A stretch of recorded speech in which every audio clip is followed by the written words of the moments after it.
বা রমজানের চাঁদ তৈরি করেছি। দেখেন আপনাদের সবারই কাছে পৌঁছে যাবে।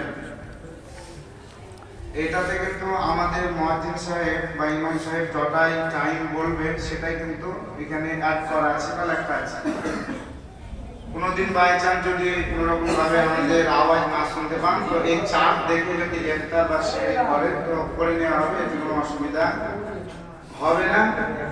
এটা আমাদের 20 টাকার জন্য এবং পার্শ্ববর্তী মানে 2-1টা গ্রামের জন্য ঠিক হবে। অন্যান্য জায়গার আমাদের কাছে চার্ট আসে যেগুলোতে টাইম একটু এদিক ওদিক থাকে, এটাতে কিন্তু আমাদের কিছু হবে না। আমাদের কুড়িডাঙ্গা হিসাবে মিনিট প্রত্যেক দিন মানে যে হিসাবে যে দিনে টাইম বাড়বে কমবে সেই হিসাবে আমাদের টাইম টেবিল করা আছে। এই জিনিস আপনারা মোবাইলে ছবি তুলে নিতে পারেন, তাহলে আপনাদের বেশি সেফটি থাকবে। আর একটা করে বাড়িতে রেখে দেবেন, এটা খুব কাজে আসবে। এবং বিশেষ করে আমাদের এই মসজিদের ছবি দিয়ে আছে, এক পাশে দেখেন, আরেক পাশে আমাদের পাঁচ পীর বাবার আস্তানা বা মাজার শরীফের ছবি দিয়ে আছে, যেটা বাবার কাজ আপনাদের ভালো লাগবে ইনশাআল্লাহ দেখতে। এবার আমরা আসি রমজান মাসে কিছু আপনাদেরকে কয়েকটি কথা বলি। আমরা এইমাত্র ফরজ নামাজ আদায় করলাম এশা। এবার আমাদেরকে কি নামাজ আদায় করতে হবে? এবার আমাদেরকে আদায় করতে হবে 2 রাকাত সুন্নাত এবং 2 রাকাত নফল। যদি কোনো ভাই বা কোনো ব্রাদার বা বাপজি কেউ যদি ফরজ নামাজের আগে মানে এশার আজানের পরে আসেন, যদি মনে করেন যে 4 রাকাত আমি সুন্নাত পড়বো, তো এশার 4 রাকাত সুন্নাত নামাজ আপনি মসজিদে একা একাই পড়বেন আজানের পরে, এবং তারপরে আমাদের ইনশাআল্লাহ জামাত হবে। তাই সর্বপ্রথম যদি আমরা এশার নামাজে যখন আসবো মসজিদে, পারলে আমরা 4 রাকাত সুন্নাত নামাজ পড়বো, দিয়ে ইমাম সাহেব 4 রাকাত নামাজ পড়াবেন যেমন আমি এখন পড়ালাম। এই 4 রাকাত নামাজ পড়ানোর পর আপনাদেরকে এবার নিজে 2 রাকাত সুন্নাত এবং 2 রাকাত নফল নামাজ নিজ থেকে আদায় করতে হবে।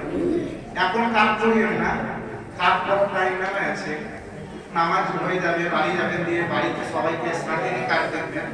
এখন কাজ করে ভাঁজ করে পকেটে বললেন এই মাত্র কাজ সুবহানাল্লাহ, আমি কি বলছি সেদিকে ধ্যান নাই, কাজের দিকে চিন্তা দেখেছি, কাজের কোনো সেই কথাই খাবে। নামাজ পড়লেন ফরজ, এখন 2 রাকাত সুন্নাত পড়বেন, 2 রাকাত নফল নামাজ বসে বা দাঁড়িয়ে পড়বেন। মুয়াজ্জিন সাহেব দাঁড়িয়ে তারাবির নামাজ আওয়াজ করে দিবে, আপনারা দাঁড়িয়ে যাবেন। ইমাম সাহেব 20 রাকাত নামাজ তারাবির নামাজ পড়াবেন। এই 20 রাকাত নামাজ পড়ানোর পর ইমাম সাহেব আরো 3 রাকাত বেতের নামাজ পড়াবেন। ওই বেতের নামাজের পর তখন 2 রাকাত আবার নফল নামাজ আমাদেরকে আদায় করতে হবে। এবার যদি কেউ রাত্রিবেলাতে তাহাজ্জুদের নামাজ যদি মনে করেন আমি পড়বো, তাহলে 20 রাকাত নামাজ তারাবির 20 রাকাত ইমাম সাহেব পড়াবেন। এই পড়ানোর পরে আপনাকে বাইরে বার হয়ে যেতে হবে বা জামাত থেকে দূরে চলে যেতে হবে, যেন অন্যজনের অসুবিধা না হয়। এবার আমরা আসি তারাবির নামাজ। এটা 2 রাকাত করে নামাজ হয়, আপনারা জানেন। এর নামাজের নিয়ত হচ্ছে, যিনারা আরবিতে জানেন তিনারা এরকম ভাবে পড়বেন, নাওয়াইতু আন উসাল্লিয়া লিল্লাহি তাআলা রাকাতে সালাতিত তারাবিহে সুন্নতি রাসূলুল্লাহ তাআলা মুতাওয়াজ্জিহান ইলা জিহাতিল কাবাতি শরীফাতে আল্লাহু আকবার। নাওয়াইতু আন উসাল্লিয়া লিল্লাহি তাআলা রাকাতে সালাতিত তারাবিহে সুন্নতি রাসূলুল্লাহ তাআলা মুতাওয়াজ্জিহান ইলা জিহাতিল কাবাতি শরীফাতে আল্লাহু আকবার। যদি বাংলাতে পারেন তাহলে এইরকম ভাবে করবেন, নিয়ত করছি আমি 2 রাকাত তারাবির নামাজের সুন্নত নামাজ মোকামা কাবা শরীফের দিকে আল্লাহর রাস্তে আল্লাহু আকবার এই বলে আপনারা নিয়ত করবেন। ইমাম সাহেব 2 রাকাত নামাজ পড়ে সালাম ফিরাবেন। 4 রাকাত নামাজে কিন্তু তাসবিহ আছে একটি, সুবহানাল্লাহিল মুলকি ওয়াল মালাকুতি সুবহানাল্লাহিল ইজ্জাতি ওয়াল আজমাতি। এই যে তাসবিহটা, এই তাসবিহটা যিনাদের মুখস্থ আছে তিনাদের আলহামদুলিল্লাহ ভালো, যিনাদের মুখস্থ নাই তারা কিন্তু এই তাসবিহটা মুখস্থ করবেন। এবং ইমাম সাহেব যখন 4 রাকাত নামাজ পড়ে উচ্চ স্বরে তাসবিহ পাঠ করবেন, তো আমরা সকলে গলার সঙ্গে গলা মিলিয়ে যেমন ভাবে দরুদ শরীফ পড়ি আল্লাহুম্মা সাল্লি আলা এই রূপে, সেরূপ করে আপনারা কিন্তু এই তাসবিহটা পাঠ করবেন। তাসবিহ পাঠ করে জামাটাকে একটু খুলে বা বোতামটাকে একটু সাইড করে বুকে ফুঁক দিবেন।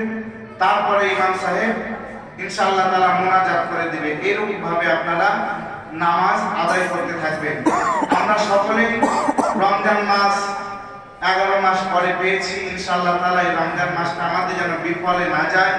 আমরা অত্যন্তভাবে আল্লাহ রাব্বুল আলামিনের ইবাদত করব, আল্লাহ রাব্বুল আলামিনকে রাজি করাবো, আল্লাহ রাব্বুল আলামিনের কাছে নিজের গুনাহকে ক্ষমা চেয়ে নেব এবং নিজের ঈমান আমলকে ঠিক করার চেষ্টা করব। আল্লাহ রাব্বুল আলামিন যেন আমাদের সকলেরই এই রমজান মাসে রোজা, তারাবি, এই সেহরি, ইফতার আল্লাহ রাব্বুল আলামিন যেন কবুল করে, বলুন আল্লাহুম্মা আমিন। আরেকটি যেটা বিষয় হচ্ছে, আপনারা সকলে চাঁদ পেয়েছেন তো? যে বলেন পেয়েছেন? সবাই পেয়েছেন। সাহাবুদ্দিন ভাই আমার ভালো। এই সেহরির সময় আমাদের ফুলিডাঙ্গাতে 4:47 আমাদের মসজিদে 7:47 হয়ে গেলে মুয়াজ্জিন সাহেব কিন্তু মাইকে উচ্চ স্বরে বলবে যে সময় শেষ। এই 4:47 হচ্ছে সেহরি খাওয়ার শেষ সময়। মানে 48 বেজে গেলে আর সেহরি খাওয়া যাবে না। অতএব যখন মুয়াজ্জিন সাহেব উচ্চ স্বরে বলে দিবে যে টাইম শেষ হয়ে গেছে, এখনো সময়তে আর কেউ সেহরি খাবেন না। অনেক মানুষের ধারণা যে আজান যতক্ষণ চলবে ততক্ষণ খাওয়া যাবে।